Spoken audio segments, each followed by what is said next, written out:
Olá, eu sou o professor Evandro Ramos, do seu curso Técnico em Segurança do Trabalho. Estamos desenvolvendo a disciplina Fundamentos da Saúde e Segurança do Trabalho. Nesta aula nós vamos abordar o tópico 4 do seu material, Análise de Acidente de Trabalho. Vamos lá? Bem, no Brasil, é papel dos auditores fiscais do Ministério do Trabalho, atual Ministério da Economia, a fiscalização do cumprimento da legislação relacionada à saúde e segurança do trabalho, ok? E também é papel deles, vinculados ao Ministério do Trabalho, fazer investigação e analisar causas de acidente de trabalho, de maneira no âmbito da auditoria, da fiscalização do cumprimento das normas. E no âmbito administrativo, o técnico de segurança do trabalho, o engenheiro de segurança do trabalho, não tem essa responsabilidade de investigar? Claro que tem. Ele deve investigar os acidentes de trabalho ocorridos. Por quê? Porque a gente investiga para descobrir ou identificar as causas raízes do acidente de trabalho. E a partir das causas, como somos prevencionistas, vamos desenvolver, criar ou implantar ações preventivas e corretivas para que aquele acidente, a partir daquelas causas raízes, não aconteçam com novos trabalhadores ou outros trabalhadores. Dessa forma, então, existe uma cadeia de processos relacionada ao acidente de trabalho que é importantíssimo que você esteja envolvido diretamente, ok? Bom, a análise do acidente de trabalho, ela não pode encerrar com a apresentação de um único relatório e acabar por ali, ok? Ela é um desencadeamento de ações e somente elaborar um relatório do acidente de trabalho não dirá realmente se aquela análise trará prevenção para um novo trabalhador ou outro trabalhador, talvez até o mesmo trabalhador sofrer um acidente de trabalho por conta daquela causa raiz. Tá claro? Ok? Então imagine essa figura aqui, ó, onde nós temos dois trabalhadores fazendo trabalho em altura, não fizeram, obviamente, aí um processo de levantamento de riscos adequados e sofreram um acidente de trabalho. Tá claro ou não? Embora eles estivessem utilizando os EPIs adequados, o acesso a esse local, que é um local mais alto, também foi feito de maneira adequada, não sofreram uma queda desse acidente de trabalho, porém sofreram um acidente de trabalho. E, obviamente, para que outros trabalhadores retirassem, resgatassem esses trabalhadores desse aspecto de queda, pendurados ali, içados por uma corda, por uma linha de vida, nós temos também outro aspecto do caráter preventivo das atribuições, das tarefas, que é ter um sisteminha de resgate já estabilizado para aquelas situações eventuais de acidente de trabalho. Bom, quais foram aqui algumas falhas possíveis nesse processo para acontecer esse acidente de trabalho que estamos vendo aqui, ó? Falha em procedimentos, alguém não seguiu um procedimento correto aqui. Falha em algum processo dessa execução da tarefa, talvez algum aspecto da tarefa não foi muito bem analisado, por exemplo, sofreu obviamente uma falha. Falha na execução, talvez não tenha sido executado como planejado, se foi planejado.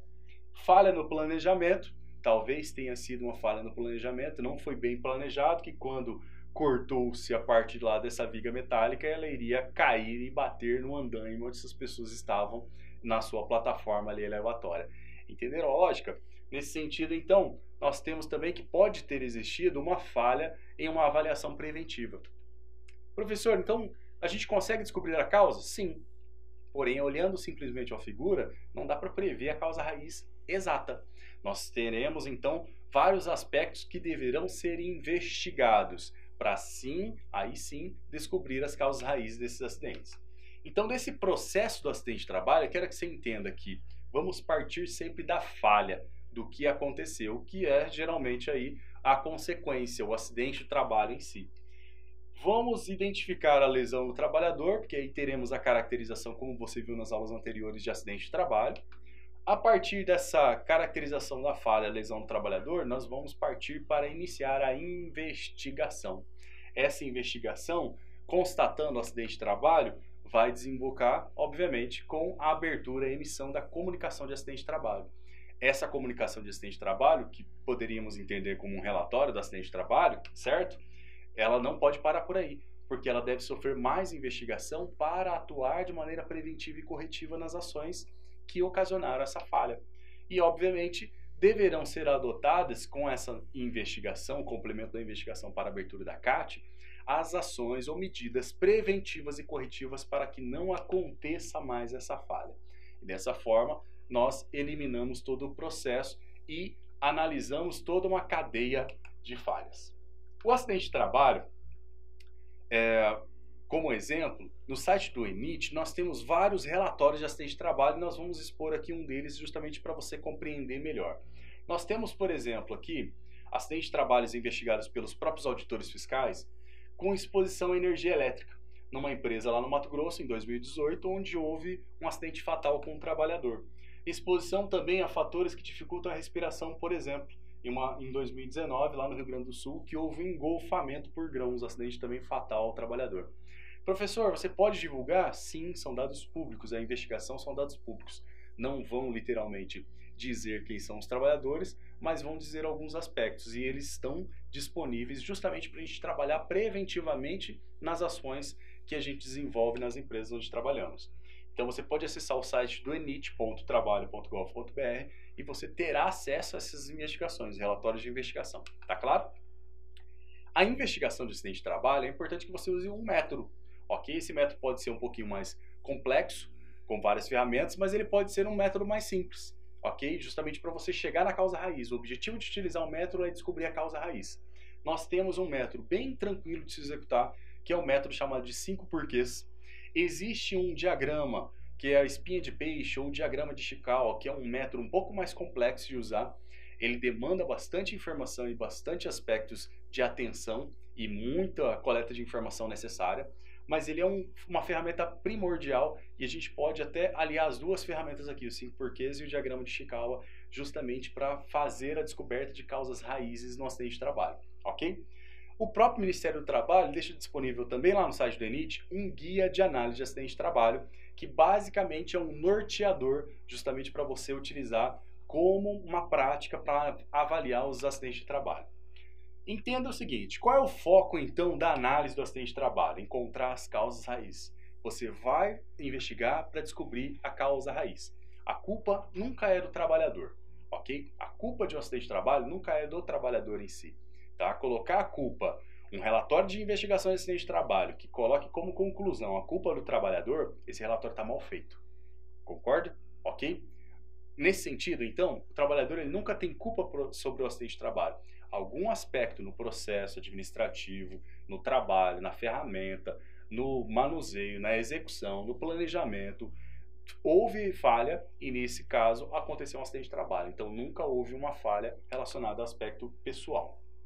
O processo de análise de acidente ele leva em conta, em primeiro lugar, a análise da cena, ok? Levantamento de dados lá da cena de ocorrência do acidente. Fotografar a cena e coletar dados. E isso deve ser rápido. O acidente aconteceu agora, não adianta eu ir semana que vem lá na cena, ok? Eu tenho que ir imediatamente na cena. Então isso é um papel. Aconteceu um acidente de trabalho, a segurança do trabalho deve enviar alguém da segurança do trabalho à cena do acidente de trabalho para coletar dados, ok? Coletar dados, fotografar, fazer uma filmagem, fazer uma pequena simulação ali já para entender o aspecto de trabalho, fazer entrevista com todos os envolvidos, com testemunha, entrevistar o acidentado, a pessoa acidentada se for necessário, se for possível, fazer análise dos documentos relacionados àquele aspecto de trabalho, nesse sentido então, a permissão de trabalho, a ordem de serviço, fazer aí todo uma análise das ferramentas utilizadas ali para a execução daquele trabalho e, óbvio, registrar tudo isso. Fazer uma reunião de análise, tem que ter o SESMIT, tem que ter a CIPA, tem que ter os gestores, a vítima, testemunhas, e é importante fazer um registro, fazer uma ata dessa reunião, que a partir daí você vai utilizar os métodos nesse passo, justamente para chegar às causas raízes dos acidentes e estabelecer o próximo passo, que é o plano de ação. O que vamos fazer para evitar que esse acidente aconteça novamente? Vai estar então no plano de ação corretiva e também no plano de ação preventiva, ok? Bom, aqui como exemplo, então, nós temos um relatório de análise de acidente de trabalho disponível lá no site do Ministério do Trabalho. Foi uma ocorrência fatal, então entenda aqui que esse relatório pode ser um modelo para você utilizar na prática, grave, fatal ou demais tipos de consequência, então fatal. Foi no ano de 2019, temos aqui o estado e também o número de registro lá pelo Ministério do Trabalho. Quais são os fatores de morbidade ou mortalidade que estão relacionados ao acidente de trabalho? Aqui foi marcado como queda. E existem alguns exemplos que podem ser utilizados nesse modelo, por exemplo, por você para investigar o acidente de trabalho. Então aqui houve uma queda e essa queda foi fatal desse trabalhador.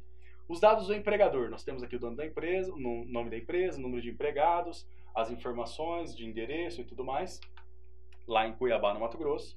As informações sobre o acidente de trabalho. Então, número de trabalhadores acidentados, 1. A data do acidente, fevereiro de 2019. Hora aproximada, 5 horas da tarde. Se ele começou a trabalhar às 7 horas da manhã, isso significa que está no final da jornada. Concorda comigo? 5 horas da tarde, ok? O local do acidente, telhado, ok? Telhado, num prédio específico. O acidente foi fatal. Os entrevistados que contribuíram para essa investigação: o engenheiro fiscal, proprietário da empresa, o engenheiro eletricista, o filho proprietário e o engenheiro civil da obra. Ou seja, tiveram várias pessoas que contribuíram para a execução dessa análise do acidente de trabalho. Documentos examinados: a CAT, que foi aberta, do óbito, o atestado de óbito, o boletim de ocorrência, que foi aberto pela Polícia Civil, ficha de registro do empregado, ou seja, carteira de trabalho, o contrato de trabalho, o ASO, que é o atestado de saúde ocupacional, exames médicos realizados, o PPRA, que é o Programa de Prevenção de Riscos Ambientais, o PCMSO, que é o Programa de Controle Médico de Saúde Ocupacional, demonstrativo de pagamento de salários, rescisão, contrato de trabalho do empregado falecido. Entenda então que o órgão fiscalizador ele analisa tudo para ver outros aspectos também relacionados à relação de trabalho, se estavam corretas ou não. O que nós temos então de informação sobre o acidentado? Nós temos informações de nascimento de 1973, sexo masculino, ensino fundamental incompleto, por exemplo. Ele foi admitido em maio de 2016, o acidente foi em 2019, então tinha alguns anos de trabalho, 2 anos e 9 meses de trabalho já naquela empresa. Hora de início da jornada, ele começou a trabalhar 8 horas da manhã, então o tipo de jornada do acidentado era semanal com uma jornada diária de 8 horas e 30 minutos. E o fator imediato da morbidade ou mortalidade desse trabalhador foi uma queda de nível de altura de 7 metros, ou seja, uma altura bem considerável. Foram atingidas partes múltiplas do corpo, capacitação nenhuma, como relacionada aqui na investigação, e não tinham observações adicionais. A descrição do local do acidente. Trata-se de uma obra de reforma de telhado e instalações elétricas no prédio específico da Universidade de Mato Grosso. O local era composto de 2 galpões. O trabalhador realizava a troca das telhas, por isso ele estava no telhado. O galpão onde ocorreu o acidente já estava com telhas trocadas e o trabalhador estava caminhando sobre a telha quando a mesma ruiu, ocasionando a queda. Aqui nós temos uma foto, por exemplo, dos galpões, a área de obras, a troca das telhas que estavam sendo realizadas. E aqui, obviamente, numa telha teoricamente nova, onde esse trabalhador estava transitando por cima da telha e aconteceu a queda desse trabalhador. Imagine então que se ele caiu, ele não estava utilizando nenhum equipamento de proteção individual que favorecesse a não queda desse trabalhador, ok? Então, a descrição da atividade que ele estava realizando. A atividade que o trabalhador acidentado executava na hora do acidente era efetuar a retirada das telhas antigas, telhas velhas, ok? E aproximadamente 7 metros de altura e a substituição das telhas velhas por telhas novas. As telhas novas eram amarradas em uma corda, eram içadas por uma rodana fixa de concreto pórtico. Um trabalhador içava as telhas através de uma corda e o outro pegava as telhas lá em cima para a troca. As telhas antigas eram simplesmente quebradas e retiradas como entulho. Eram quebradas lá em cima, caíam esses cacos e retiravam depois como entulho, como a gente viu na primeira foto. A descrição do acidente, então. Entenda que tem um desencadeamento de ideias e de informações que são importantes para compor a análise do acidente de trabalho. O acidente ocorreu no telhado de um dos galpões que teriam tido as telhas já trocadas. As telhas eram novas, onde quebraram. O trabalhador estava caminhando sobre o telhado novo, sem utilização de nenhum equipamento de proteção, quando a telha que pisava ruiu, ocasionando uma queda de 7 metros de altura. Durante a inspeção do trabalho, ou seja, o auditor fiscal do Ministério do Trabalho, foi constatado que não havia no local nenhuma linha de vida para o trabalhador naquele telhado. Isso é um fator primordial para que acontecesse um acidente de trabalho. Ou sistema de proteção contra quedas. Então, não existia nem linha de vida, muito menos esse trabalhador estava utilizando EPI, cinto de segurança, com trava-quedas, com balaclava e tudo mais. Nesse sentido, então, a empresa não havia tomado ações previstas para o trabalho em altura, Nesse sentido, então, em desacordo total com a NR35, não seguiu nada do aspecto da NR35. Devido às irregularidades constatadas, imediatamente a obra foi embargada pelo Ministério do Trabalho. Lembra que temos a NR3 que fala de embargo e interdição, e aqui foi encontrado um risco grave e iminente para a execução daquele trabalho, que é a troca das telhas. Nesse sentido, cabe aí literalmente o embargo e interdição, cruzamento das tabelas lá da NR3. Fatores que contribuíram para a ocorrência desse acidente. Identificou-se com contribuintes para a ocorrência do evento adverso, que vitimou ali o trabalhador, os seguintes fatores imediatos, que são razões mais óbvias, ok? Da ocorrência de acidente, evidenciadas próximas da ocorrência, que são o seguinte: deixar de instalar um cabo-guia, o cabo de segurança, fixação de mecanismo, de ligação talabarte acoplado, com cinto de segurança tipo paraquedas, no trabalho ou telhado de cobertura. Por se tratar de um trabalho à altura, a empresa deveria ter providenciado os projetos de sistema de segurança para executar aquela tarefa e também a proteção contra quedas desse trabalhador. O risco era claro, previsto e previsível. Estava claro que o acidente ia acontecer. Não foi nenhuma imprevisibilidade, caiu por infortúnio da vida. Não tinha nenhum equipamento, ele não utilizava EPI, não utilizava cinto de segurança, não utilizava trava-quedas, não tinha linha de vida. Estava claro que um acidente ia acontecer. Entendeu a lógica? Nesse sentido, então, a empresa não tomou nenhuma providência necessária para a execução daquele serviço. Outro fator contribuinte: realizar o serviço ou execução, manutenção ou ampliação de telhado, cobertura que estejam precedidos de instalações ou inspeção sem elaboração de ordem de serviço adequada. E também, óbvio, nenhum procedimento adequado pela empresa. Deixar de sinalizar o canteiro ou obra, também sinalizar o canteiro de obras em desacordo com a NR18, então não tinha sinalização. Outros aspectos contribuíram também. Permitir a realização do trabalho sem análise de risco. Não tinha uma permissão de trabalho para executar um trabalho em altura e ainda não tinha uma análise preliminar de riscos. Se tivesse feito a análise preliminar de riscos, iria se identificar que existia o risco da queda. Simplesmente assim. Ok? E o trabalhador ainda poderia negar de fazer esse trabalho, porque ele mesmo poderia constatar o risco grave e iminente de risco de queda. Tá claro? O item 5, que é um fator contribuinte: deixar de garantir qualquer trabalho em altura que se inicie após adotadas medidas de proteção. A empresa não cumpriu com as normas de saúde e segurança do trabalho. Ou seja, deixou de cumprir toda uma NR específica, além de outras NRs. Deixar de promover também treinamento teórico e prático para trabalhar em altura. O trabalhador não tinha trabalho em NR35 para executar o trabalho em altura. Deixar de disponibilizar a equipe de resposta em emergência também. Não tinha uma equipe de resgate. Aconteceu o acidente, tiveram que chamar a emergência do município para fazer o atendimento, SAMU e bombeiro. Ou seja, se tivesse uma equipe de resgate ali de pronto atendimento, talvez o trabalhador não tivesse evoluído para o óbito. E deixar de exigir o uso de equipamentos de proteção individual. O empregador também deixou de fornecer, mas ele também deixou de exigir os equipamentos do trabalhador. Fatores latentes, que são também razões sistêmicas e organizacionais menos evidenciáveis, tá? Deixar de informar os trabalhadores os meios de prevenir e imitar os acidentes. Deixar de elaborar as ordens de serviço relacionadas à segurança e saúde do trabalho, identificando aí todos os riscos e comunicando ao trabalhador sobre os riscos. Não existia ordem de serviço para o trabalhador, comunicando que existia um risco de queda de altura, por exemplo. Nesse sentido, a empresa deixou de cumprir um papel primordial dela, que é a prevenção. E deixar de realizar exames complementares. Não fez exames complementares para trabalhar em altura, não fez o ASO, não tinha um ASO específico com apto para trabalhar em altura. Então, nesse sentido, todos esses aspectos foram importantes para analisar esse acidente. Você tem, então, um formulário específico de análise de acidente de trabalho, que pode ser um extrato da sua investigação, que você pode utilizar também como modelo, que não existe na legislação um modelo específico e único para todo mundo. É importante termos dados do empregador, dados do empregado e dados sobre o acidente e uma conclusão com também a adoção de medidas preventivas e corretivas, ok? Nesse sentido, então, trabalhamos o item 4 do seu material Análise de Acidente de Trabalho, que é uma informação importantíssima para evitar novos acidentes. Agradeço muito a sua atenção e aguardo você na próxima aula.